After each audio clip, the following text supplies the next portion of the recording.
रहिएगा। देखिए ये बीच बीच में अंगड़ाई मत लिया करिए। जब मैं आया था पूछने तब आप लिया करिए। बोला जी, कहाँ से आए साहब?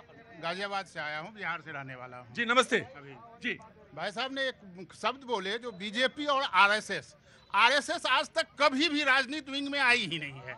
ये लोग की आरएसएस के नाम पे अपना रोटी सेकने में लगे रहते हैं।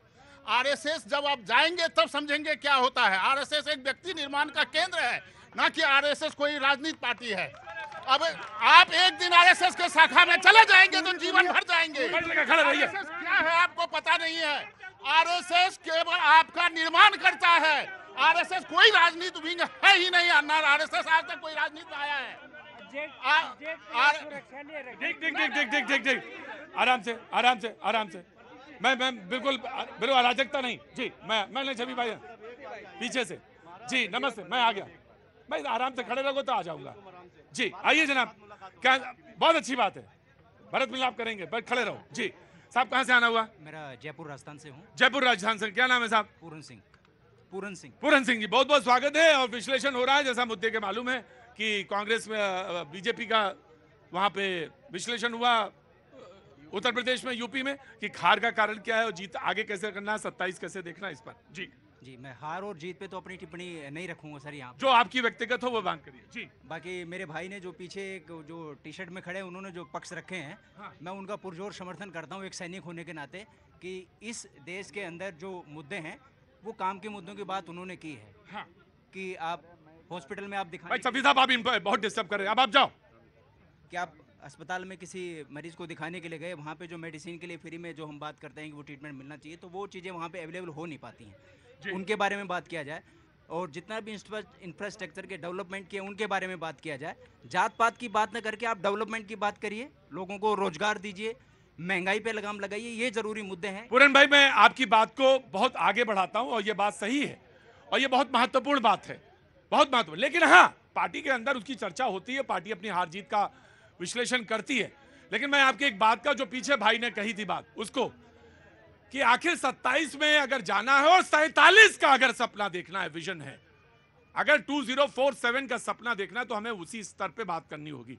2047 में देश कैसा होगा या कैसे विकास क्रम कैसे चढ़ेंगे, तो इस पर बात होनी चाहिए और इसी की लकीर खींची जानी चाहिए। मैं आ रहा नीति जी जी। सर, मैं वैसे सैकड़ों लड़कों को जानता हूं, बिहार से आता हूं, सैकड़ों लड़कों को जानता हूं इस दिल्ली में जो रहते हैं, 24 घंटा में एक बार भोजन करते हैं और पढ़ाई कर रहे हैं। सर देखिए, एक लाइन का विश्लेषण है इस देश की जनता ने, क्योंकि बिहार की बहुत अग्रिम भूमिका है देश की राजनीति में, इसलिए मैं कहना चाहता हूं, एक लाइन का विश्लेषण है कि विपक्ष ने कहा कि विपक्ष मजबूत नहीं है, इसलिए इस बार के चुनाव में देश की जनता ने विपक्ष को मजबूत करने के लिए ये अपना जो है मत दिया है। इस तरह का बस एक लाइन का विश्लेषण। और विपक्ष का भी कर्तव्य बनता है, ये कर्तव्य नहीं बनता कि मौर्य जी क्या कर रहे हैं, जोगी जी क्या कर रहे हैं, मोदी जी क्या कर रहे हैं, ये विश्लेषण नहीं है। ये विश्लेषण है कि उन लड़कों का चयन कीजिए। साहब, आपके पास सारे ताकत बैठे हुए हैं और आप देश की राजधानी में बैठे हुए हैं, ज्यादा दूर जाने की जरूरत नहीं है। इस देश की राजधानी का सर्वे कीजिए और उन बच्चों को निकाल के सरकार के सामने रखिए कि ये बच्चे हैं जो 24 घंटा में। राइट। बच्चों से मतलब बच्चे से नहीं है, ये बच्चों से मतलब है वो जो तमाम सारे विकास के जो कंपोनेंट हैं, जो तमाम सारे कंपोनेंट्स हैं, उस पर बात करिए, कैसे आगे की रचना कैसे बने। जी नीति जी कुछ बोलना चाहती है, देन बीजेपी जी।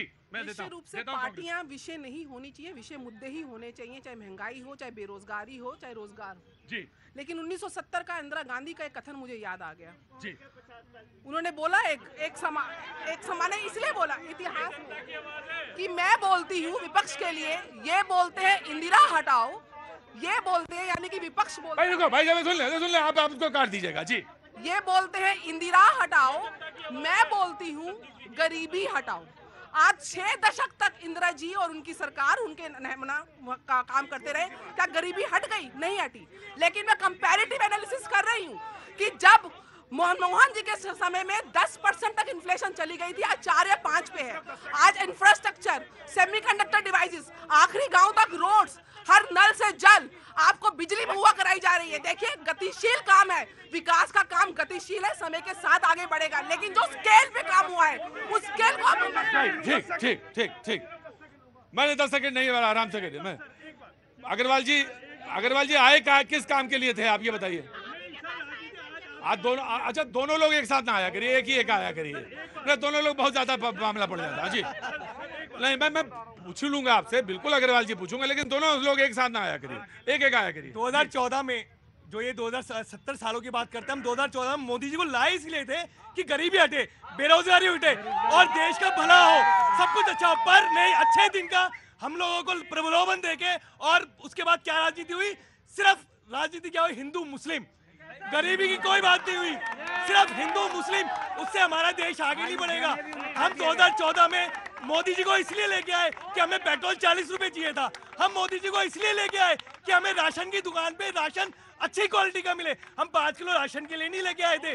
आज 80 करोड़ लोगों के लिए उस देश के प्रधानमंत्री को मर जाना चाहिए, जो कि 80 करोड़ लोगों को राशन फ्री में देने के कारण वो जी रहे हैं। क्या उस प्रधानमंत्री को, सॉरी नहीं अग्रवाल जी देखिए हाँ, आनी चाहिए ऐसे लोगों को जो कि 140 करोड़ में से 80 करोड़ लोगों को राशन फ्री में दे रहे हैं।